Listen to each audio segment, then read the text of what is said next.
Hello everyone, मैं आपका दोस्त चंदन कुमार फिर से आ गया एक नया वीडियो लेकर। क्लास 9 मैथ का एक चैप्टर है जिसका नाम है इंट्रोडक्शन टू यूक्लिड्स ज्योमेट्री। तो आपके अपने चैनल मैथ बेसिक्स 90 में आपका स्वागत है। चलिए हम बात करने वाले हैं इंट्रोडक्शन टू यूक्लिड्स ज्योमेट्री के बारे में। यूक्लिड ज्योमेट्री में हम ये पढ़ने वाले हैं कि अगर ये हम ज्योमेट्री की बात करें तो ये ज्योमेट्री जो वर्ड है वो ग्रीक वर्ड्स जियो जिसका मतलब होता है अर्थ और मीट्रीन जिसका अर्थ होता है मीजर से आया है। Geometry appears to have originated from the need for measuring lands. ऐसा माना जाता है कि ज्योमेट्री का जो ऑरिजिनेशन है वो ज़मीन को मापने से हुआ है, मेजरिंग लैंड से हुआ है। यहाँ पे देखा जाए तो Greek developed geometry in a very systematic manner. जो ग्रीक के जो लोग थे उन्होंने ज्योमेट्री को बहुत ही सिस्टमेटिक मैनर से, सिस्टमेटिक ढंग से उनको डेवलप किया है।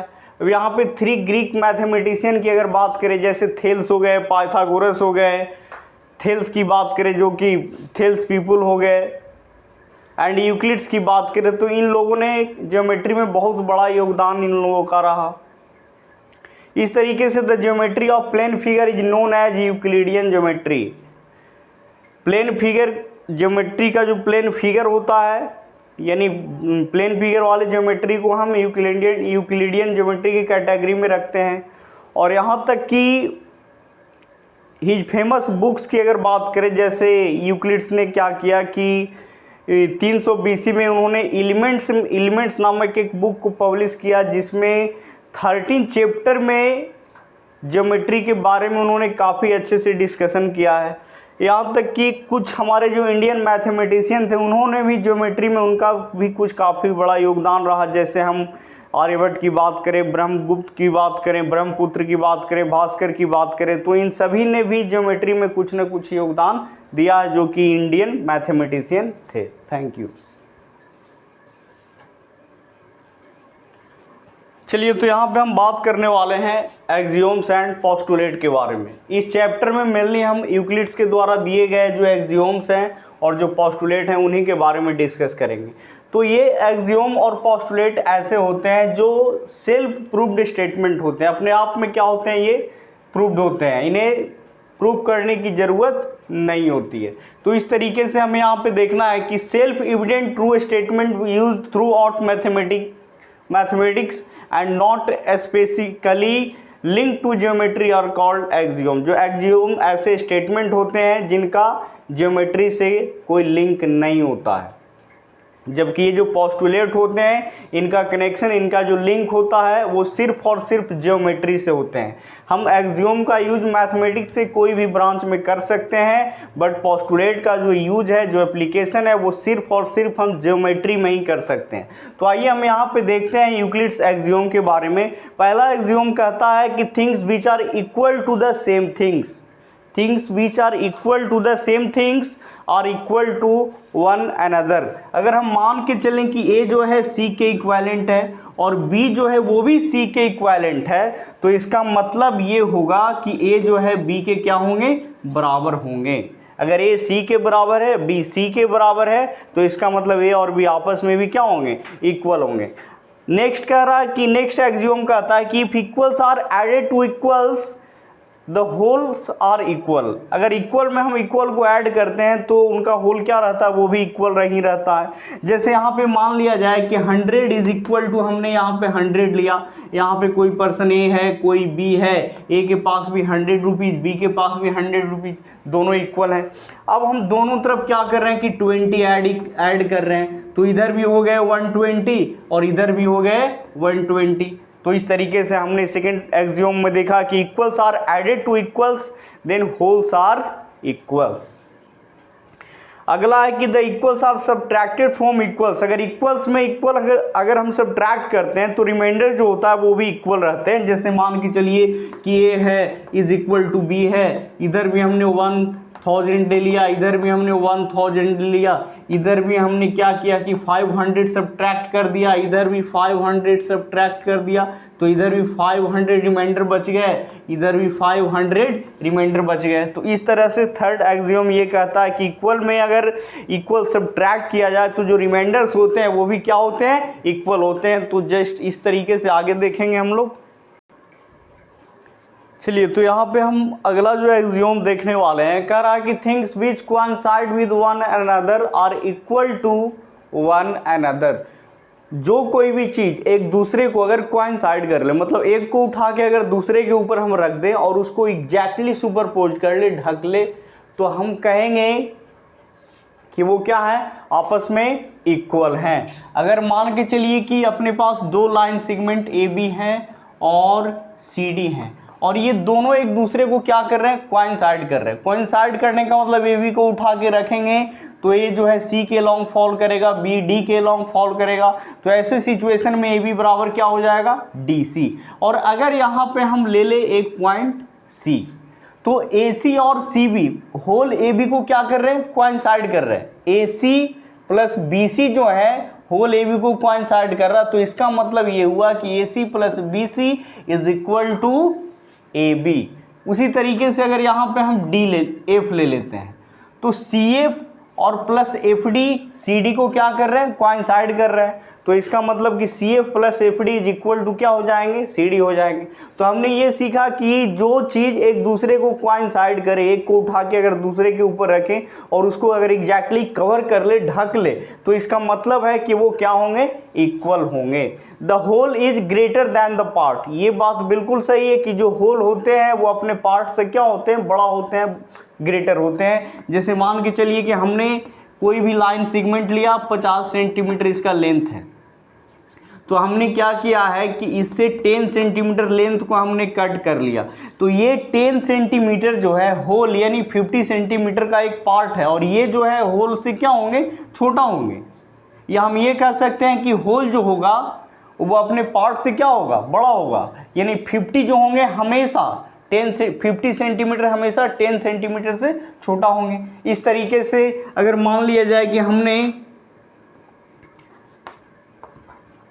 20 सेंटीमीटर एक रॉड लिया है, 20 सेंटीमीटर एक रॉड लिया है, तो इसमें से अगर हम 5 सेंटीमीटर रॉड अगर काट के निकाल लें, तो ये 5 सेंटीमीटर रॉड जो होगा 20 सेंटीमीटर रॉड से छोटा होगा। या हम ये कह सकते हैं कि 20 सेंटीमीटर का रॉड जो होगा 5 सेंटीमीटर रॉड से क्या होगा, हमेशा बड़ा होगा। या अपने पास अगर 1 केजी चावल है, तो उससे हमने अगर 200 ग्राम चावल निकाल लिया, तो वो 200 ग्राम चावल जो होंगे वो 1 केजी चावल से हमेशा क्या होंगे, छोटा होंगे, कम होंगे। या 1 केजी चावल जो होगा हमेशा 200 ग्राम चावल से ज़्यादा होगा, अधिक होगा। Things which are double of the same things are equal to one and other. अगर कोई भी दो चीज़ें एक चीज़ के 2 टाइम्स के बराबर हो, उनके डबल के बराबर हो, जैसे हम मान के चलें कि ये जो है 2c के बराबर है और b भी जो है 2c के बराबर है, ये दोनों जो है सेम थिंग्स के डबल्स के इक्विवेलेंट है, तो इसका मतलब ये आपस में भी क्या होंगे, इक्वल होंगे। a जो है c के 2 टाइम्स के बराबर है, b भी है जो c के 2 टाइम्स के बराबर है। वही चीज़ बोल रहा है कि things which are double of the same things are equal to one another. अगर वैसी चीज़ें जो किसी एक चीज़ के डबल के इक्वल हों, तो वो आपस में भी क्या होंगे, इक्वल होंगे। तो इसका मतलब कि a इज इक्वल टू क्या होगा, b होगा। अब यहाँ पे 3 टाइम्स भी हो सकता है, जैसे मान के चलिए कि अगर a is equal to 4d है, 4 टाइम्स है, और b is equal to also 4d है, यानी ये भी d के 4 टाइम्स के बराबर है, b भी d के 4 टाइम्स के बराबर है, तो इसका मतलब a बराबर क्या होंगे, b होंगे। चलिए नेक्स्ट एक्सियोम की बात करें कि things which are halves of the same thing are equal to one another. जो चीज़ अगर चीज़ें किसी के हाफ के बराबर हैं, यहाँ भी सेम चीज़ है कि अगर a जो है c के हाफ के बराबर है और b भी जो है c के हाफ के बराबर है, तो इसका मतलब है कि a इज इक्वल टू क्या होंगे, b होंगे। इस चीज़ को याद रखना है कि अगर हम मान लेते हैं कि a जो है 100/2 के बराबर है, b भी 100/2 के बराबर है, तो इसका मतलब कि a जो होंगे b के क्या होंगे, बराबर होंगे। तो इस तरीके से हमने यूक्लिड्स के द्वारा दिए गए जो भी एक्सियोम है ये सेल्फ प्रूव्ड स्टेटमेंट होते हैं, इन्हें हम साबित नहीं कर सकते हैं। एक्सियोम का रिलेशन जो है वो डायरेक्ट ज्योमेट्री से नहीं होता है, एक्सियोम का रिलेशन मैथमेटिक्स के और भी ब्रांचेस से होते हैं, लेकिन आगे हम बात करने वाले हैं पोस्टुलेट के बारे में। तो पोस्टुलेट का कनेक्शन सीधे और सीधे किससे होता है, ज्योमेट्री से लिंक होते हैं। तो अब चलिए हम बात करने वाले हैं पोस्टुलेट के बारे में। धन्यवाद। चलिए तो यहाँ पे हम बात करने वाले हैं यूक्लिड्स 5 पोस्टुलेट के बारे में। तो फर्स्ट और सेकंड पोस्टुलेट के बारे में देखते हैं। तो पहला पोस्टुलेट कहता है कि अगर आप प्लेन के ऊपर 2 पॉइंट्स लेते हो तो उन 2 पॉइंट से हम केवल एक और एक ही लाइन ड्रॉ कर सकते हैं, और वो लाइन क्या होगा, यूनिक होगा। इस तरीके से हमने क्या किया, पॉइंट P लिया और पॉइंट Q लिया। तो इन पॉइंट P और Q से हम केवल एक ही लाइन ड्रॉ किया जा सकता, ऐसा यूक्लिड्स का अभिधारणा था, ऐसा यूक्लिड्स का मानना था। यूक्लिड्स सेकंड पोस्टुलेट की बात करें तो यहाँ पे बोला जा रहा है कि एक टर्मिनेटेड लाइन को हम जो है इंडेफिनिटली दोनों तरफ से अनंत दूरी तक बढ़ाया जा सकता। तो इस तरीके से एक शांत रेखा टर्मिनेटेड लाइन को हम क्या कर सकते हैं, दोनों तरफ से इंडेफिनिटली डिस्टेंस तक आगे इंक्रीज कर सकते हैं। तो इस तरीके से हमें एक क्या मिल जाएंगे, लाइन मिल जाएंगे। चलिए तो अगला जो पोस्टुलेट है उसके बारे में देखते हैं। चलिए तो अगला जो पोस्टुलेट है कह रहा है कि circle can be drawn with any centre और एंड एनी रेडियस, कोई भी सेंटर और कोई भी रेडियस का हम सर्कल ड्रॉ कर सकते हैं। तो ये प्लेन के ऊपर हमने सेंटर ले लिया और कोई भी सेंटर कोई भी रेडियस का हम सर्कल ड्रॉ कर सकते हैं। ये कहता है यूक्लिड्स का तीसरा पोस्टुलेट। चौथा पोस्टुलेट कहता है कि all right angles are equal to one another. ये जितने भी राइट एंगल्स होते हैं, ये उस समय यूक्लिड्स का ऐसा मानना था, यूक्लिड्स का ऐसे पोस्टुलेट थे कि जितने भी राइट एंगल्स आप लेते हो सभी के सभी एक दूसरे के क्या होते हैं, इक्वल होते हैं। ये उनका ऐसा पोस्टुलेट, उनका ऐसा मानना था। पांचवा जो पोस्टुलेट है ये बहुत ही आसान है। पांचवा पोस्टुलेट कहता है कि अगर एक लाइन जो है 2 लाइन के ऊपर फॉल करता हो और वो लाइन 2 लाइन को डिस्टिंक्ट पॉइंट पे क्या करता हो, इंटरसेक्ट करता हो, तो कहने का मतलब है कि वो जो ट्रांसवर्सल है वो लाइन है, उसके जिस तरफ इंटीरियर एंगल का सम, उनके जिस तरफ इंटीरियर एंगल का सम अगर 2 राइट एंगल से कम होगा, यानी ये ट्रांसवर्सल है और यहाँ पे लाइन L और M है, तो यहाँ पे ध्यान देना है कि ट्रांसवर्सल के जिस तरफ इंटीरियर एंगल का सम 180 डिग्री यानी 2 राइट एंगल से छोटा होगा, इधर अगर मान लो एंगल 1 है, इधर 2 है, इधर 3 और इधर 4 है, तो अगर एंगल 1 प्लस एंगल 2 जो है ये 2 राइट एंगल से अगर छोटा है, यहाँ पे बात को समझना है कि अगर एंगल 1 और एंगल 1 एंड एंगल 2 का जो सम है अगर 2 राइट एंगल से छोटा है तो इस दोनों लाइंस को अगर इसी डायरेक्शन में आगे अगर बढ़ाया जाए तो ये इसी डायरेक्शन में ट्रांसवर्सल के इसी तरफ एक दूसरे को मीट करेंगे, एक दूसरे को इंटरसेक्ट करेंगे, जिस तरफ के इंटीरियर एंगल का सम जो है 180 से छोटा है। अगर एंगल 1 प्लस 2 180 से छोटा हो रहा है तो इस लाइन, दोनों लाइन को अगर आगे हम एक्सटेंड करेंगे, आगे बढ़ाएंगे इनफाइनाइट डिस्टेंस तक, तो आगे जाकर कहीं ना कहीं एक दूसरे को इंटरसेक्ट करेगा। किस तरफ कट करेगा, तो जिस ट्रांसवर्सल के जिस तरफ इंटीरियर एंगल का सम 180 से छोटा होगा। अगर यहाँ पे एंगल 3 एंगल 4 अगर 180 से बड़ा हो रहे हैं तो इस डायरेक्शन में अगर हम ये दोनों लाइन को इंडेफिनिटली अगर प्रोड्यूस्ड करते हैं तो ये कभी भी एक दूसरे को इंटरसेक्ट नहीं कर पाएंगे, यानी ये एक दूसरे को इंटरसेक्ट ट्रांसवर्सल के उसी डायरेक्शन में करेंगे जिस डायरेक्शन में ट्रांसवर्सल के जिस तरफ इंटीरियर एंगल का सम 2 राइट एंगल से क्या होंगे, कम होंगे। तो इस तरीके से 5 पोस्टुलेट क्लियर हो गए, हमें याद रखना है। Thank you. चलिए तो यहाँ पे हम देखने वाले हैं 2 equivalent versions of Euclid's fifth postulate are. Euclid का जो 5वां पोस्टुलेट है उसके इक्विवेलेंट में हम 2 वर्जन्स को देखेंगे। तो यहाँ पे याद रखना कि अगर एक लाइन दिया हुआ है और एक पॉइंट P दिया हुआ है, जो पॉइंट P जो है उस लाइन के ऊपर नहीं है, तो हमें याद रखना है कि एक पॉइंट P है और एक लाइन L है। पॉइंट P जो है उस लाइन के ऊपर नहीं है, वो लाइन की किसी एक तरफ है। तो हमें याद रखना है कि हम एक और केवल एक ही ऐसा लाइन ड्रॉ करेंगे जो उस पॉइंट P से होकर भी जाएंगे और दिए गए लाइन L के पैरेलल होंगे।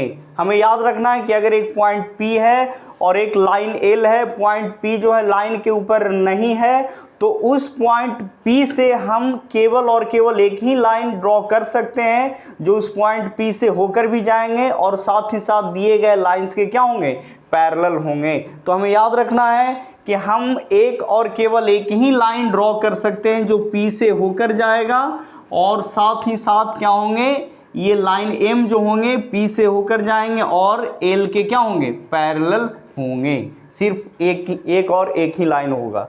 यहाँ पे कह रहा है कि 2 distinct intersecting lines can not be parallel to the same line. 2 intersecting lines कभी भी एक दिए गए सेम लाइंस के पैरेलल नहीं होंगे।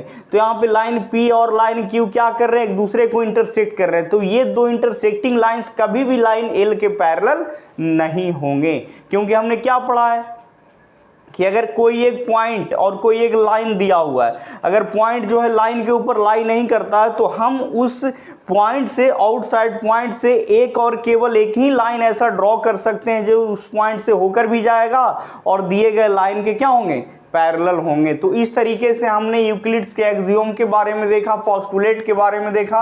अब हम यूक्लिड्स ने कुछ ज्योमेट्रिकल टर्म को डिफाइन किया है, अब उस चीज़ को देखेंगे। जैसे प्लेन के बारे में देखेंगे, उसके बाद पॉइंट के बारे में देखेंगे। हेलो एवरीवन, तो चलिए यहाँ पे अब हम बात करने वाले हैं यूक्लिड्स के द्वारा दिए गए ज्योमेट्री में कुछ टर्म को डिफाइन किया गया। जैसे उन्होंने लाइन के बारे में डिफाइन किया, पॉइंट के बारे में डिफाइन किया, पॉइंट को डिफाइन किया, प्लेन सरफेस को डिफाइन किया। तो चलिए कुछ उनके द्वारा दिए गए डिफिनीशंस को देख लेते हैं। हालांकि आजकल के जो मैथमेटिशियन हैं उनके द्वारा दिए गए डिफिनीशन को एक्सेप्ट नहीं करते हैं, बट उनके बदले में कोई दूसरा डिफिनीशन भी वो नहीं दे पाए हैं। तो चलिए उनका कहना था यूक्लिड्स डिफिनीशन में पॉइंट के बारे में कि ये point is that which has no part. एक पॉइंट वह होता है जिसके पास कोई पार्ट नहीं होता है, कोई भाग नहीं होते हैं। A line is breadthless length, a line में कोई, एक लाइन जो होता है लाइन में सिर्फ लेंथ होता है, उसमें कोई ब्रेथ नहीं होता है। थर्ड में उन्होंने कहा कि the ends of a line are points. एक लाइंस के जो एंड्स होते हैं, लाइन के जो एंड्स होते हैं, यानी लाइन पर हम कहीं भी एंड्स लेंगे तो वो क्या होंगे, पॉइंट्स को इंडिकेट करेंगे। यहाँ पे चौथा जो डिफिनीशन उन्होंने कहा कि a straight line is a line which lies evenly with the points on it's self. कह रहा कि जो एक स्ट्रेट लाइन जो होते हैं, उसी स्ट्रेट लाइन के ऊपर जो भी पॉइंट्स आते हैं वो सभी के सभी सेम प्लेन में लाई करते हैं, एकदम इवनली एक जैसे होते हैं, एक ही प्लेन में होते हैं, लाई करते हैं। पांचवा उन्होंने कहा कि surface is that which has length and breadth only. एक सरफेस जो होता है जिसमें लेंथ और क्या होते हैं, ब्रेथ होते हैं। जैसे यहाँ पे ये जो ग्रीन बोर्ड है, इसका जो सरफेस है इसमें लेंथ आया है, ब्रेथ आया है। या फिर हम टेबल के फेस की बात करें, बुक का जो पेज होता है उसकी बात करें, तो वो एक सरफेस होता है जिसमें लेंथ और क्या होते हैं, ब्रेथ होते हैं। सिक्स्थ अगर हम डिफिनीशन की बात करें तो कह रहा the edge of a surface are lines. अगर हम किसी सरफेस के एज की बात करें, the edge of a surface are lines, किसी सरफेस के जो एज होते हैं वो क्या होते हैं, लाइन होते हैं। जैसे हमने यहाँ पे बुक लिया तो ये बुक के जो सरफेस हैं, इनके जो एज हैं ये क्या है, एक लाइंस के फॉर्म में है। तो वही बोल रहा है कि द एज ऑफ सरफेस का, ये एक सरफेस है, उनके जो एज हैं एक लाइंस के रूप में होते हैं। उसके बाद ये बोल रहा है 7th में कि plane surface is a surface which lies evenly with the straight line on itself. कह रहा है एक प्लेन जो सरफेस होता है उसके ऊपर हम चाहे जितने भी स्ट्रेट लाइन ले वो सभी के सभी एक ही सपाट में होंगे। ऐसा नहीं है कि कोई उठ के इधर जाएगा कोई इधर भागेगा, सभी के सभी हम जो उसके ऊपर जो भी लाइंस लेंगे वो सभी के सभी एक समतल सपाट में स्थित होंगे, यानी एकदम सेम प्लेन में लाई करेंगे। तो इस तरीके से हमने यूक्लिड्स के द्वारा दिए गए कुछ डिफिनीशन को देखा। धन्यवाद।